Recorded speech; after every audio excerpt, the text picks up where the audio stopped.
Hello friends, हमने पिछली बार बात की थी कृषि को प्रभावित करने वाले तत्वों की कि जो विभिन्न प्रकार के जो तत्व हैं, चाहे वो भौतिक हों, आर्थिक हों, सामाजिक या राजनीतिक हों, किस प्रकार से कृषि को प्रभावित करते हैं। तो इसके पहले मैं एक टॉपिक लेना चाह रहा था जिसके ऊपर आज मैं अपना लेक्चर दे रहा हूँ।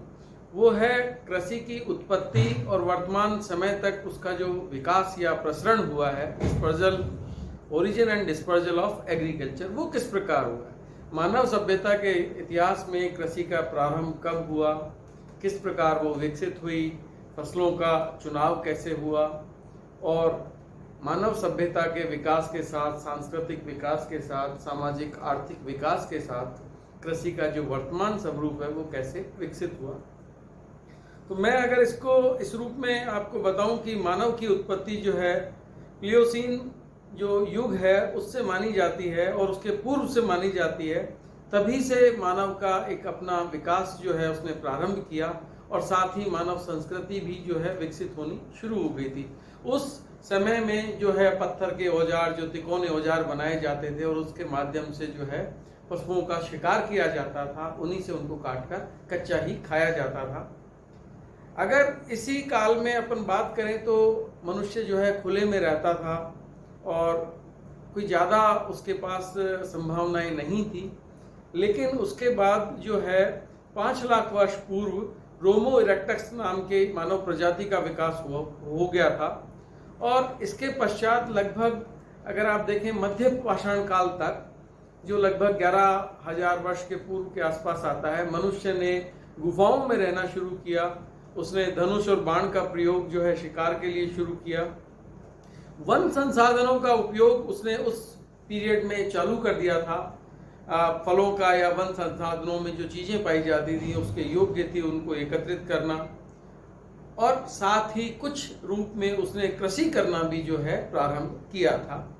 नियोलिथिक एज जो आ रही थी, इस पीरियड से पहले जो है होमोसेपियन प्रजाति का विकास हो चुका था और नियोलिथिक एज में उसने उपयोगी जो उस मानव के लिए उपयोगी पौधे थे उनका चयन भी उसने शुरू कर और उनकी खेती भी उसने प्रारंभ करने की कोशिश की।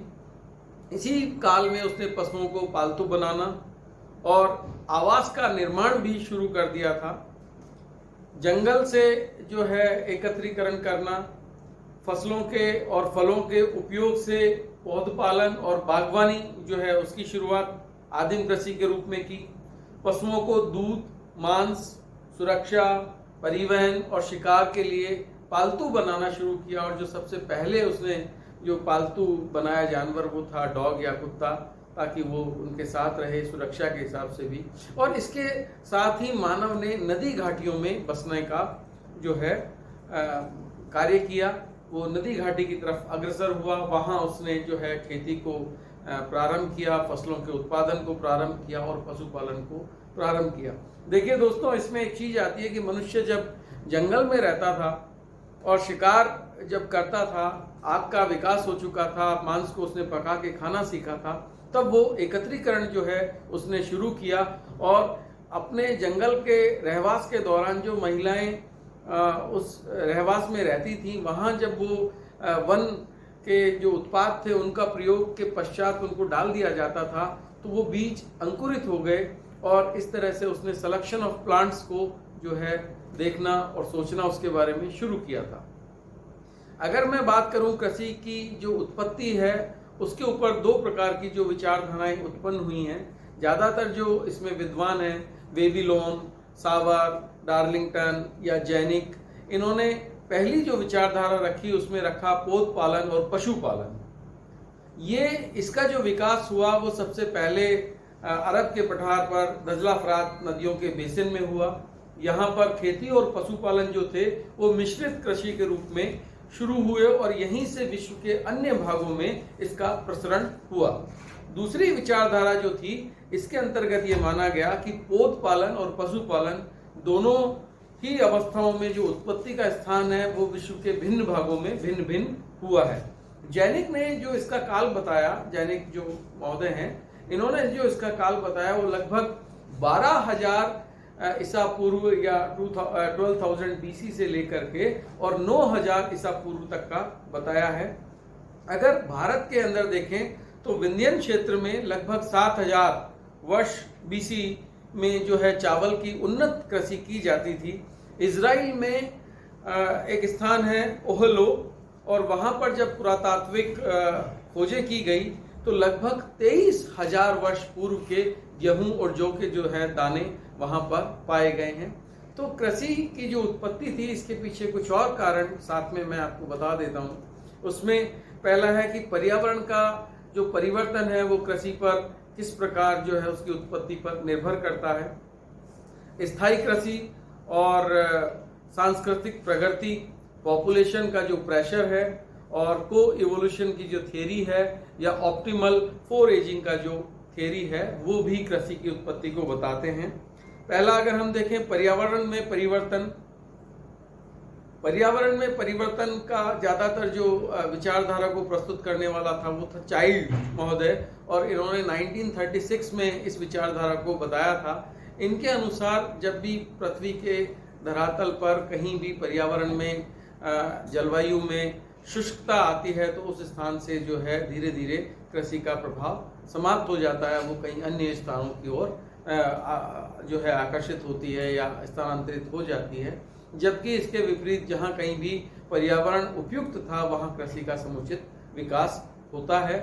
इसी प्रकार पर्यावरण की जो विचारधारा है, जिसको हम निश्चयवादी विचारधारा भी कहते हैं, उसके अनुसार प्रकृति जो सुविधाएं प्रदान करती है मनुष्य ने उसका अनुसरण किया, और वहाँ पर जा कर के जैसे नदी घाटी की जो क्षेत्र हैं वहाँ पर कृषि के लिए आदर्श स्थितियाँ मिलती थी, तो वहाँ पर कृषि का जो है विकास होना प्रारंभ हुआ।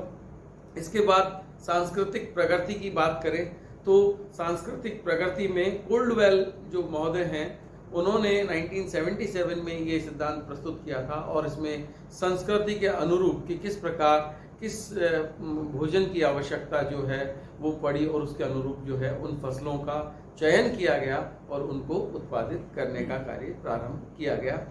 इसमें देखेंगे कि एक सबसे बड़ी बात कि उस टाइम पे मनुष्य जो था यायावर था, एक स्थान से दूसरे स्थान पर गमन करना शुरू कर दिया था, शिकार जो है वो करता था। लेकिन सांस्कृतिक प्रगति के दौरान उसने एक स्थान पर समूह बनाकर रहना शुरू किया, और इसके साथ ही उसने एक और चीज को अपनाया कि भाग करके या घूम घूम करके शिकार को मारना, उसको लाना, बजाय इसके उसने एक स्थायी कृषि को अपनाया कि एक स्थान पर जो है रह करके कृषि की जाए अगर सुविधाएं उपलब्ध हैं तो, और उनका संग्रहण भी कृषि उत्पादों का किया जाए। इस प्रकार सांस्कृतिक जो एक माहौल था उसने कृषि की उत्पत्ति में अपना एक अहम रोल पैदा किया है।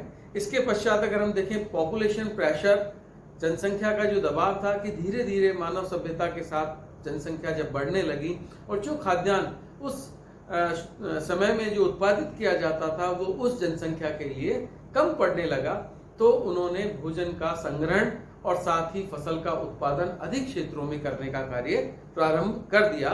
तो ये एक बेसिक जो कॉन्सेप्ट है कि जनसंख्या का दबाव जब उस क्षेत्र में बढ़ा तो वहाँ पर खेती के क्षेत्र में भी वृद्धि हुई, साथ ही संग्रहण की जो प्रक्रिया थी उस कृषि उत्पाद को एकत्रित करने की भविष्य के लिए वो भी प्रारंभ हुई। इसके पश्चात जो थियोरी आती है वो को इवोल्यूशन की थ्योरी है, और इस थियोरी में कि किस प्रकार जो है सह विकास के माध्यम से जो है कृषि की उत्पत्ति हुई है।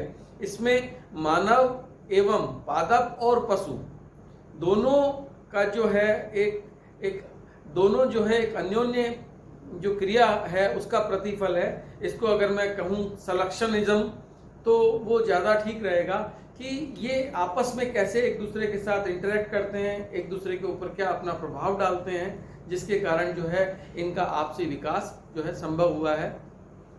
इसके पश्चात एक ऑप्टिमल फोरेजिंग का जो विचारधारा है, इसमें युक्तम खाद्यान्वेषण और कृषि उत्पाद, इसको अगर मैं हिंदी में कहूँ युक्तम खाद्यान्वेषण और कृषि उत्पत्ति, तो इसमें खास तौर से अगर हम देखेंगे कि जो कृषि की उत्पत्ति है उसमें आहार जो है वो अपना मनुष्य के लिए वो अपना एक विशेष रोल पैदा करता है।